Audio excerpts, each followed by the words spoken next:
दोस्तों, आज हम बात करेंगे पतंजलि के बारे में।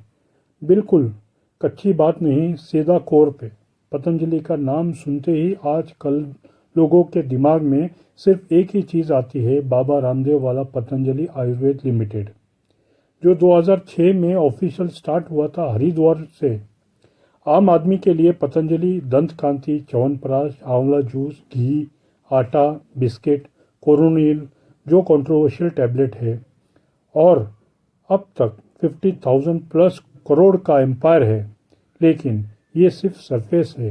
असली रियलिटी और बहुत सारे अननोन फैक्ट्स जो मीडिया में या तो छुपाए जाते हैं या हाफ ट्रूथ दिखाए जाते हैं, उन सब को आज डिटेल में खोल देंगे हम। तैयार हो जाओ, ये लंबी कहानी है। और वीडियो को लाइक और सब्सक्राइब ज़रूर करिए दोस्तों, और एंड तक देखना। सबसे पहले ये समझो कि पतंजलि का नाम बाबा रामदेव ने खुद नहीं बनाया था अपने ब्रांड के लिए। ये नाम महर्षि पतंजलि के लिए गया है, जिन्होंने 400 BCE के आसपास योगा सूत्र लिखे थे। लेकिन बाबा रामदेव का असली नाम है बालकृष्ण यादव, जिनका जन्म हुआ था 25 दिसंबर 1965 को महेंद्रगढ़, हरियाणा में एक छोटे गरीब फार्मर फैमिली में। 8th क्लास के बाद स्कूल छोड़ दी, घर से भाग गए, गुरुकुल में संस्कृत पढ़े, संन्यास लिया और नाम पड़ा बालकृष्ण के साथ रामदेव। 1995 में रामदेव जी ने दिव्य योग मंदिर ट्रस्ट बनाया, फिर आचार्य बालकृष्ण के साथ मिलकर दिव्य फार्मेसी स्टार्ट की हरिद्वार में।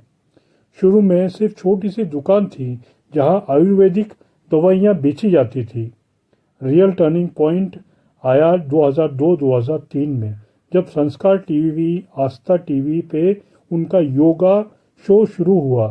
सुबह 6 बजे लोग टीवी लगा लेते, कपालभाति, अलम ओलम करने लगे। ये था असली गेम चेंजर। लोगों ने उनको भगवान की तरह मानना शुरू कर दिया। 2006 में दिव्य योग मंदिर ट्रस्ट और आचार्य बालकृष्ण ने मिलकर Patanjali Ayurveda limited company register की।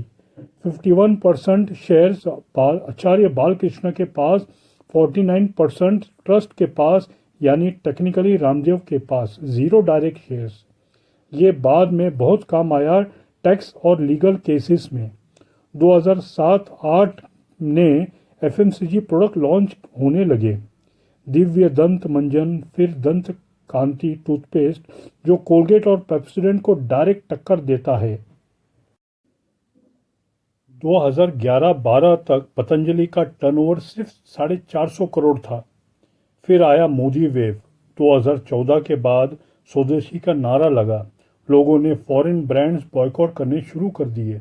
2015-16 में पतंजलि का रेवेन्यू सीधा 5,000 करोड़ क्रॉस कर गया, और 2016-17 में 10,500 करोड़ हो गया। ये ग्रोथ इतनी तेजी से हुई कि नेस्ले, कोलगेट, HUL सबके होश उड़ गए। बाबा रामदेव ओपनली बोलते हैं, हम मल्टीनेशनल कंपनीज को भगाएंगे। अब तक यानी 2025 तक पतंजलि ग्रुप का टोटल वैल्यूएशन 50,000 प्लस है, 400 प्लस प्रोडक्ट है, 5,000 प्लस डिस्ट्रीब्यूटर्स है, 10,000 प्लस एक्सक्लूसिव स्टोर्स है, और mega food park, research centres तक। पतंजलि का सक्सेस 70% क्रेडिट जाता है मार्केटिंग को। ये कोई MBA वाला मार्केटिंग नहीं है, ये सीधा दिल से दिल तक था। स्वदेशी का जज्बा, ये हिंदुस्तान की कंपनी है, प्रॉफिट देश में ही लगेगा, फॉरेन कंपनीज लूट रहे हैं, ये नारा लगा था। बाबा रामदेव का पर्सनल ब्रांड, वो खुद टीवी पे योगा कराते, प्रोडक्ट यूज़ कराते दिखे। लोग अपने ब्लाइंड फेथ करते थे प्रोडक्ट पे। 0 सेलिब्रिटी एंडोर्समेंट, सलमान आमिर को पैसे देने की जगह बाबा खुद ब्रांड एम्बेसडर थे। लो price high volume model.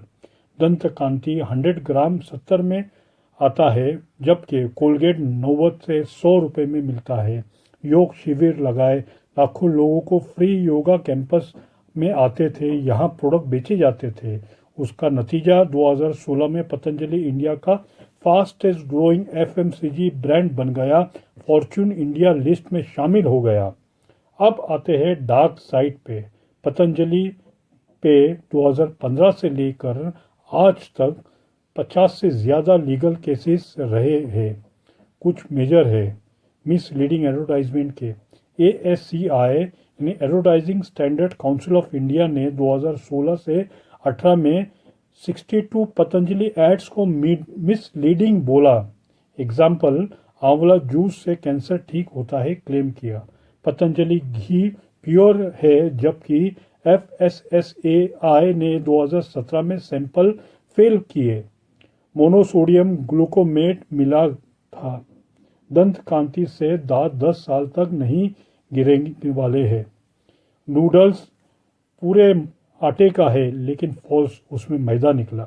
कोरोनियल controversy 2020-21 ये था सबसे बड़ा झटका। जून 2020 में बाबा रामदेव ने कोरोनिल लॉन्च की, बोला WHO certified first evidence based medicine for कोविड-19। लाखों किट्स बेचे गए एक दिन में। फिर पता चला कि WHO ने कुछ सर्टिफाइड नहीं किया, सिर्फ आयुष मिनिस्ट्री का सपोर्ट थेरेपी का लाइसेंस था। उत्तराखंड गवर्नमेंट ने FIR दर्ज की। मद्रास हाई कोर्ट ने 10 लाख का फाइन लगाया। राजस्थान ने सेल बैन कर दिया। बाबा ने माफ़ी मांगी, बोला एलोपैथी वाले जल रहे हैं।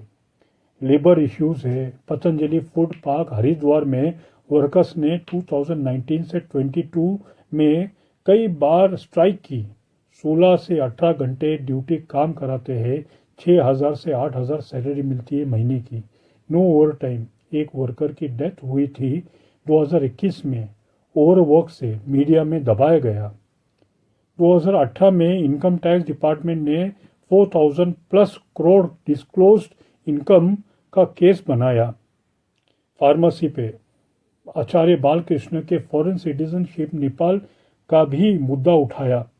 ईडी ने 2023-24 में मनी लॉन्ड्रिंग केस शुरू किया। पतंजलि वेलनेस और रुचि सोया एक्विजिशन केस में। रुचि सोया का एक्विजिशन 2019 में हुआ।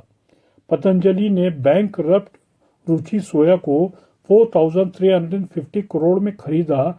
बाद में उसका नाम बदला, पतंजलि फूड रखा। स्टॉक्स 2022 में 1000% चढ़ गया।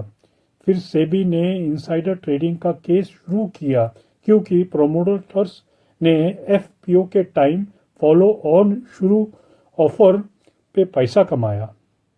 ये सब बड़ा सवाल है। लोग बोलते हैं पतंजलि नेचुरल है, केमिकल फ्री है, लेकिन रियलिटी कुछ और है। 2017 में कैंटीन स्टोर्स डिपार्टमेंट यानी आर्मी कैंटीन पे पतंजलि आंवला जूस रिजेक्ट किया। हैवी मेटल्स मिले, लीड मर्क्यूरी लिमिट से ज़्यादा थे। 2018 में पतंजलि आटा में फंगस मिला वेस्ट बंगाल में। 2022 में नेपाल ने पतंजलि नूडल्स को बैन किया, क्वालिटी इश्यूज। 2024 में उत्तराखंड ड्रग डिपार्टमेंट ने 40+ पतंजलि मेडिसिन के लाइसेंस कैंसिल किए क्योंकि इरेगुलर डॉक्यूमेंटेशन और फॉल्स क्लेम। लेकिन पॉजिटिव साइड भी है। बहुत सारे प्रोडक्ट थर्ड पार्टी लैब से NABL सर्टिफाइड है और लाखों लोग हैं उनको फ़ायदा हुआ है। दिव्या कल्पा वाटी और मधुनिशी एक्सेट्रा एक्सेट्रा। लोग बाबा रामदेव को देखते हैं लेकिन असली मास्टरमाइंड है आचार्य बालकृष्ण। वो नेपाल के शिंगाल डिस्ट्रिक्ट से है। रामदेव से गुरुकुल में मिले। आज बालकृष्ण 43,000 करोड़ प्लस के मालिक है। 2025 हारून लिस्ट के मुताबिक वो पतंजलि के 94% शेयर्स होल्डर है। स्ट्रक्चर चेंज हो गया है। अब वो आयुर्वेद स्कॉलर्स है। 100+ बुक लिखे। पतंजलि रिसर्च फाउंडेशन के हेड है। बाबा ओपनली बोलते हैं पतंजलि मेरा नहीं है, बालकृष्ण का है। 2014 से पतंजलि को ओपनली BJP RSS ने का सपोर्ट मिला। योगा डे बनाया गया। आयुष मिनिस्टर को बूस्ट मिला। लेकिन 2024 इलेक्शन के टाइम बाबा ने ओपनली INDIA इंडिया अलायंस को गाली दी। फिर इलेक्शन कमीशन ने नोटिस भेजा। 2024-25 में सुप्रीम कोर्ट ने पतंजलि को मिसलीडिंग एड्स के लिए कंटेम्प्ट केस में बुलाया। बाबा और बालकृष्ण दोनों पर्सनली माफी मांगे गए कोर्ट में। नवंबर 2024 की बात है ये।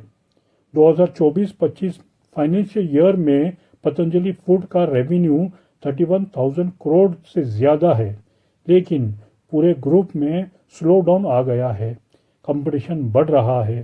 टाटा, ITC, इमामी सब ने अपने आयुर्वेद ब्रांड लॉन्च कर दिए। पतंजलि का मार्केट शेयर टूथपेस्ट में 12 से 13% था, घटकर 9% हो गया। नूडल बिजनेस फ्लॉप हो गया। अब फोकस है उनका Patanjali food edible oil biscuit से ज़्यादा है। बाबा रामदेव के पास ऑफिशियली 0 शेयर्स है पतंजलि में, सब ट्रस्ट और बालकृष्ण के नाम पे है।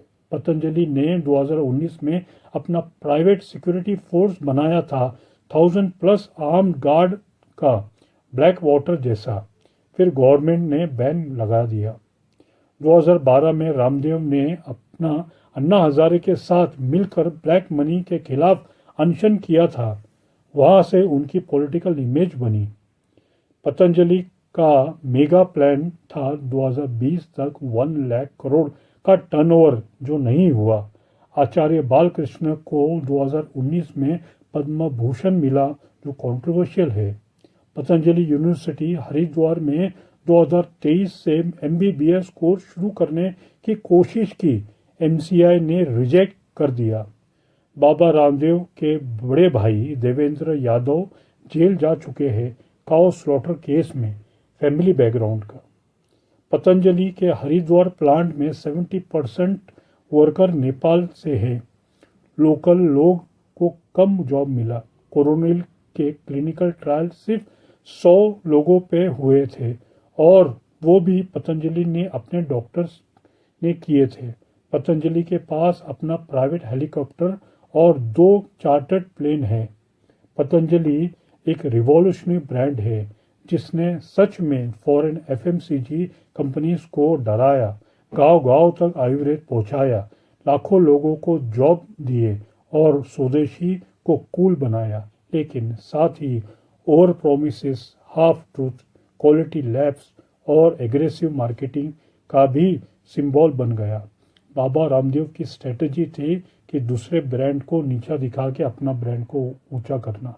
बाबा रामदेव एक योगी है या स्टेवर्ड बिजनेसमैन, दोनों उनका इंटेंशन शायद अच्छा हो, लेकिन स्केल इतना बदला हो गया, क्वालिटी कंट्रोल, लीगल कंप्लायंस में गड़बड़ हो गई। आज पतंजलि सरवाइव कर रहा है, लेकिन वो 2016 वाला रॉकेट ग्रोथ वापस नहीं आएगा। लोग अब ज़्यादा अवेयर हो गए हैं, लैब टेस्ट करवाते हैं और कंपटीशन बहुत टफ है। तो भाई लोग, ये थी पतंजलि की पूरी असलियत। ना पूरी तरह ब्लैक, ना पूरी तरह वाइट, ग्रे है, बिल्कुल रियल लाइफ की तरह। दोस्तों, प्रोडक्ट सोच समझ के खरीदना और अपनाना। ये थी उनकी कहानी पतंजलि की। दोस्तों, पसंद आया तो लाइक, शेयर, सब्सक्राइब ज़रूर करना। जय हिंद।